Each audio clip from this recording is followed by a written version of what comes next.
Hello, I'm Mark, Hello, I'm Sue. and together we are Nuts on Tour.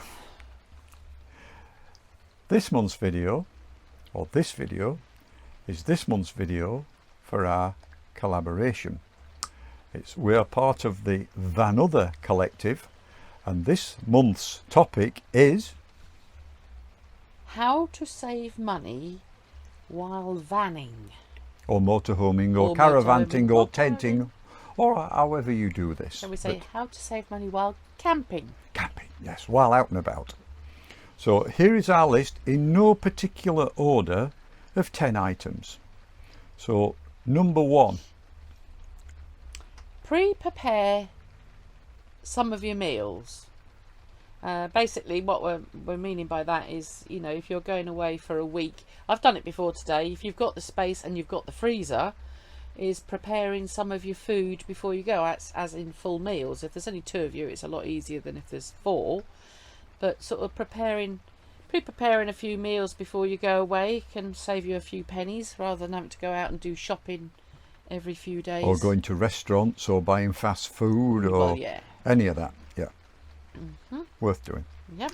Number 2, if you're off grid or if you're going to a campsite, consider going off grid and using solar. It might only be a couple of quid difference, but a couple of quid over 10 days is 20 quid and it all adds up.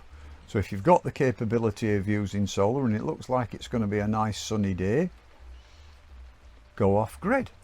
Well, the last site we were on, it was actually £9 difference between solar and electric, Big difference. which is quite a, well, it's almost another pitch. Yeah. It can be in some places. Yep. Number 3, Wild camping, or is there another name for wild camping? boondocking.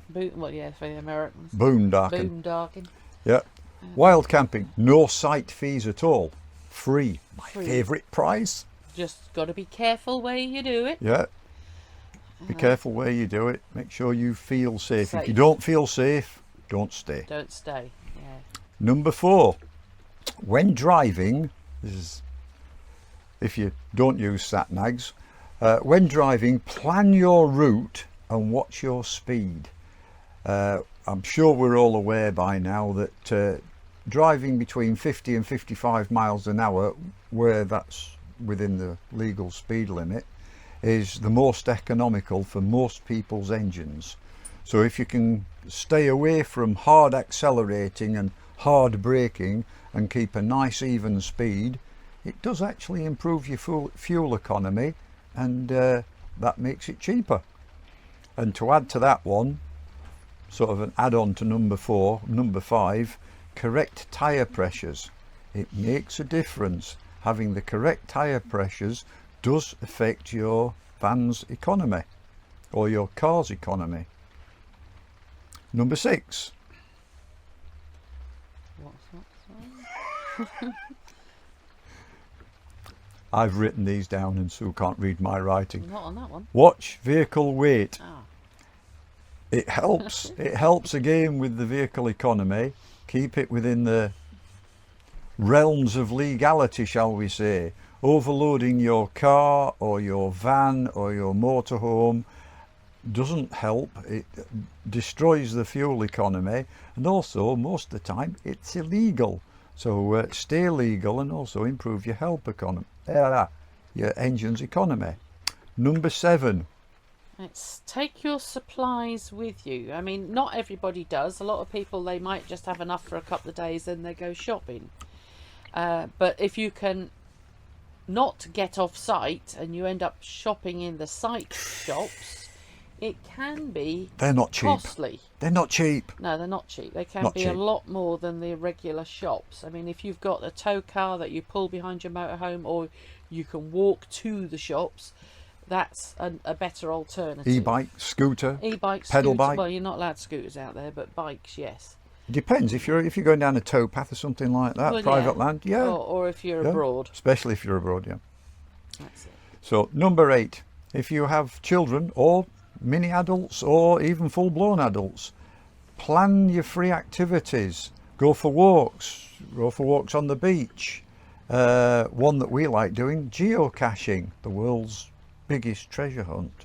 But you have to look that up separately. Okay. Number 9. Pick your site carefully.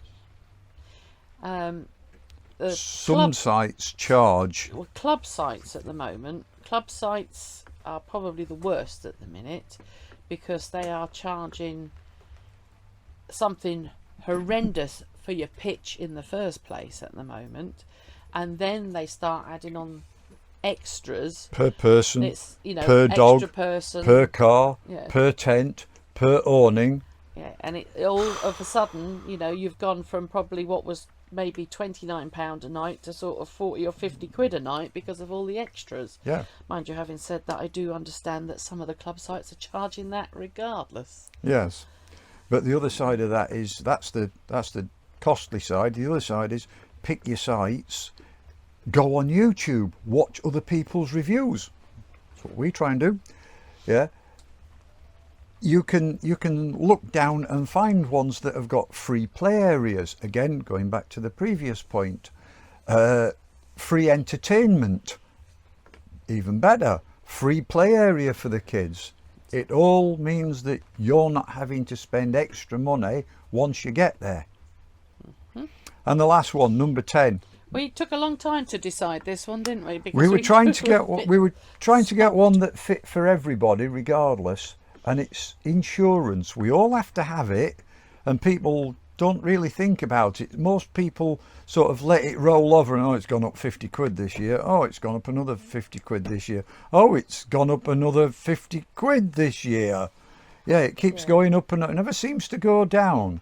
So shop around for your insurance. And if you're a member of any of the clubs, I know quite a few of them, do their own, either do a deal with an insurance broker, or I know motorhomers.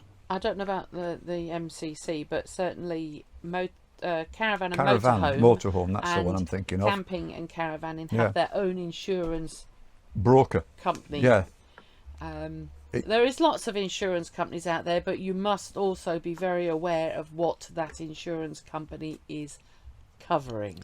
Yes, it can be expensive to go with the cheapest option and then find out you're not actually covered for something. I know someone that went on tour to Europe and then got stuck in sand, and they tried to ring up their people and said, oh yeah, we're stuck in sand. Nope, that's not covered. No. If you're stuck in sand, you've put it there, it's your fault, your problem, you have to pay for it. Oh dear. Yeah. So it can be quite expensive. Make sure you know what is and isn't covered. It says read the terms and conditions, read the fine print. And also, just as a byproduct of the insurance, is breakdown cover. Well, that's, sorry, I class them together. Yeah, but the thing is with breakdown cover, possibly, maybe everybody realises this, maybe some don't, that most of the breakdown covers, RAC, AA, those types, don't cover anything over 3.5 tonne. Up to 3.5 tonne, yep. That's it. The only one and even some of the other breakdown coverage that are out there that say, oh, we cover big lorries. Well, when you get onto them, like, 3.5 tonne, that's not exactly a big lorry, is it? So, but the one I've found so far is Mayday, which is part you can do through the Caravan Club, and that covers anything, any size. So yes, just got to be aware. We're 6.4 tonne when we're travelling. The bus on its own is 5.4 tonne. Most of the smaller companies will have a trailer or a lorry that you can tow something up to 3.5. Some of them even go to 3.8. But anything above that, they have to get someone else to come and recover it for them because they don't go that big. Yeah.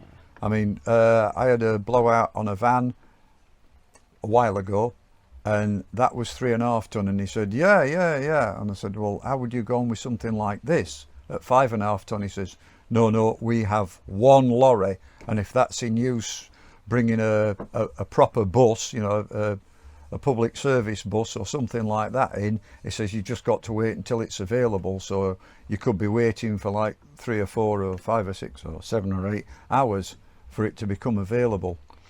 But that's the thing, make sure you know what exactly your breakdown cover covers. Yeah. Hope you enjoyed this. Not all doom and gloom. Not all doom and gloom. No, I would say if you pick your sights wisely, you watch your speed, it doesn't have to be that expensive. You can save money and still have a good time. Well, yeah. Yeah. Definitely. I mean, there was one we saw, wasn't there, the other night? I don't think it was adults only, but it had the opportunity to fish if you wanted to. Yeah. And this was somewhere in sort of Essex. It was £8 a night. £8. We're going. I'll buy you some. I'll buy you a fishing rod, but don't one of them want- little nets. One of them little nets. You know, Little there yellow was net. Go plenty fish. of space if you wanted the children to run around and let off Yeah. steam. I mean, it was a huge, big Oh, area. it wasn't like you were in little just areas. You were park where parked you there, like. but it was a large field. So what I said is, if we go there, let the fishermen stay up there near the lakes, and we can go to the other end. Out the way. And for yeah, £8 a night, there isn't many of them out there these days. they're getting few and far between. Yeah, Like I exactly. said, it's worth doing your research. Look on YouTube, look on the sites, find the ones you like. Yeah. Remember, pass comment. We read all your comments, and most of them we comment back to. Do the clicky thing. Do the Thumbs up. thumbs up. Ring the bell. Notifications. Ring the bells. And please go and watch everybody else's videos in the collective. Thanks for watching. See you on the next one. Bye. Bye.